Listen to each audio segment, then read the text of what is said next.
Kasih karunia dan damai sejahtera dari Allah Bapa dan dari anaknya Tuhan Yesus Kristus menyertai kamu. Amin. Bapak, Ibu, Saudara, marilah kita mendengarkan renungan harian pada hari ini, Rabu 11 Agustus 2021, yang tertulis dalam kitab Yesaya pasal 64 ayat yang ke-6.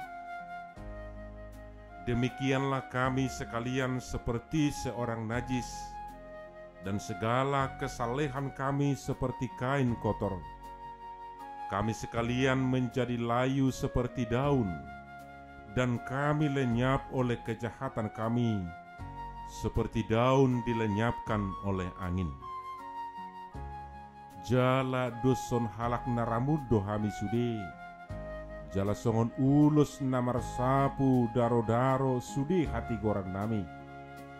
Di bahini malos dohami sudi songon bulung, jala di luahon hacahaton nami dohami, songon nani luahon ni alugo. Demikian firman Tuhan. Bapak, Ibu, Saudara, pengenalan manusia akan Tuhan akan membuka hati dan kemudian menyadari bahwa dirinya sebagai orang berdosa di hadapan Tuhan. Ungkapan kesalehan kami seperti kain kotor merupakan suatu kritik Yesaya atas kehidupan keagamaan umat Tuhan. Mereka memang menjadi orang saleh, melakukan segala ritual agama, datang ke bait Allah, dan mempersembahkan korban sembelihan. Tetapi dalam prakteknya, mereka tidak berlaku adil.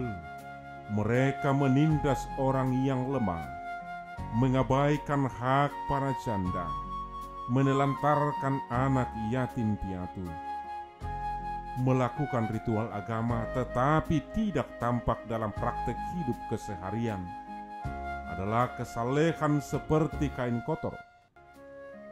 Dalam Perjanjian Baru, Yesus menyebut manusia yang demikian sebagai orang-orang munafik. Bapak, Ibu, Saudara, kita seringkali merasa sudah benar di dalam hidup ini.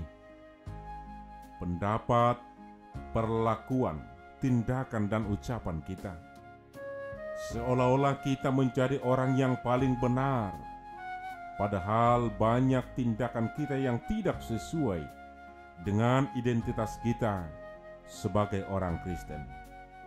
Kita harus memperlakukan keadilan yang dari Tuhan, baik di tengah-tengah keluarga kita, di tengah-tengah rumah tangga, masyarakat, lingkungan sekitar kita, termasuk di dalam setiap persekutuan kita, di tempat kita bekerja, khususnya di dalam persekutuan di gereja. Orang Kristen yang disebut sebagai anak-anak Tuhan, janganlah membungkus diri dengan kesalehan-kesalehan yang sesungguhnya seperti kain kotor. Kita adalah orang-orang yang telah diselamatkan Tuhan. Tuhan telah memberikan pengampunan dosa bagi kita.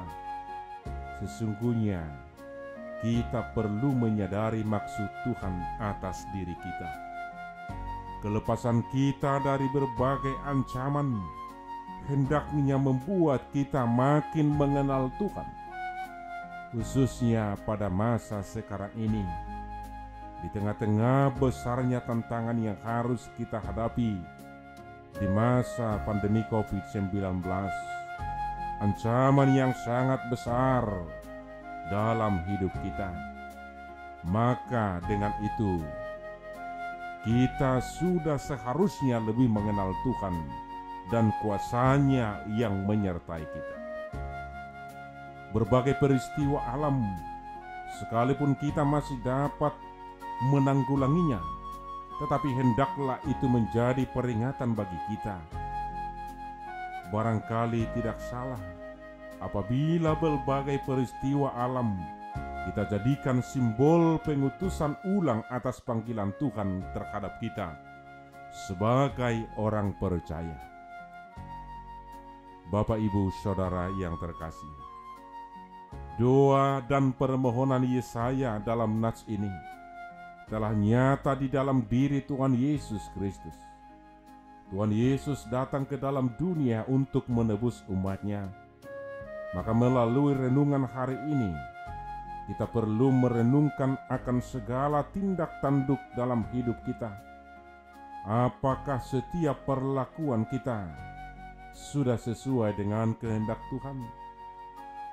Kita perlu berjalan dan berjalan meninggalkan gaya hidup lama yang tidak sesuai dengan kehendak Tuhan, dan membiarkan Tuhan menyentuh hati kita, dan membiarkan Roh Tuhan berdiam dan berkuasa dalam diri kita, sehingga segala apa yang kita lakukan senantiasa seturut dengan kehendak Tuhan. Jika Yesaya berhasil dengan pengakuan dosanya, kita pun akan berhasil dengan pengakuan dosa kita di hadapan Allah. Di dalam diri Allah ada pengampunan bagi orang yang berseru kepadanya dan senantiasa melakukan kehendak Tuhan dalam hidupnya. Amin. Kita berdoa.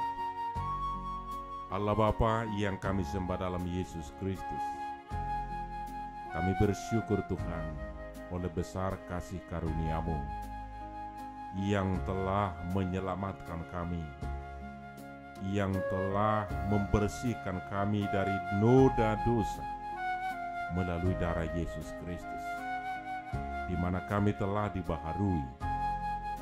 Oleh karena itu ya Tuhan, mampukanlah kami melalui kuasa Roh Kudus-Mu untuk boleh menghidupi pembaharuan yang telah Tuhan berikan kepada kami, supaya kami menjadi kudus di hadapan-Mu, oleh karena Engkau yang telah menguduskan kami melalui iman dan perbuatan kami.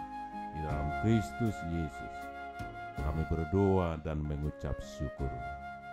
Amin.